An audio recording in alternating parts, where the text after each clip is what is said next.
लाल पीली हरी नीली, बच्चों के चेहरे पर मुस्कान लाने वाली पतंग ले लो। बस 2-2 रुपए में अपने बच्चों को खुश कर दो भाई। पतंग ले लो, पतंग। थुंग थुंग अपनी बीवी और बेटे को साथ लेकर रोज सुबह अपनी ठेला गाड़ी धकेलते हुए गांव-गांव घूमता और उस पर रंग बिरंगी पतंगें बेचता। और शाम ढलते जब वह सब थके हारे टूटे शरीर के साथ घर लौटते तो उसकी पत्नी निराश होकर बोलती, दिन भर इस आग जैसी धूप में जलकर भी बस इतने से पैसे, ऐसे कैसे चलेगी हमारी जिंदगी। थुंग थुंग सुन के चुप रहता, क्योंकि वह जानता था गरीबी इंसान को सख्त बना देती है।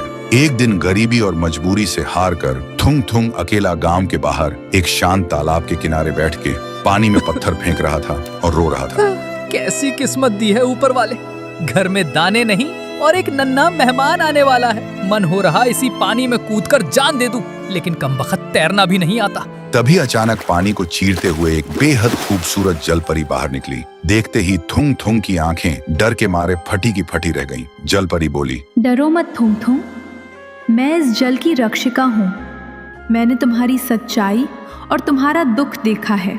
बोलते ही जलपरी ने अपने जादू से एक बांसुरी प्रकट की और थुंग थुंग को देते हुए बोली, ये लो, ये बांसुरी सच्चे मन से बजाओगे तो धन मिलेगा, पर याद रखना लालच किया तो वो धुन अंधेरे में बदल जाएगी। इतना कहकर जलपरी पानी के नीचे चली गई।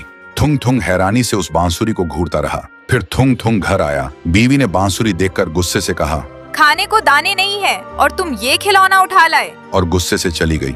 फिर रात को जब सब सो गए, थुंग थुंग ने डरते डरते बांसुरी होंठों से लगाई। जैसे ही उसने एक मीठी शांत सी धुन छेड़ी, उसके सामने कुछ चांदी के सिक्के आ गए। थुंग थुंग हैरान रह गया। फिर उसने बस उतने ही सिक्के उठाए जितने से कल का खाना आ सके।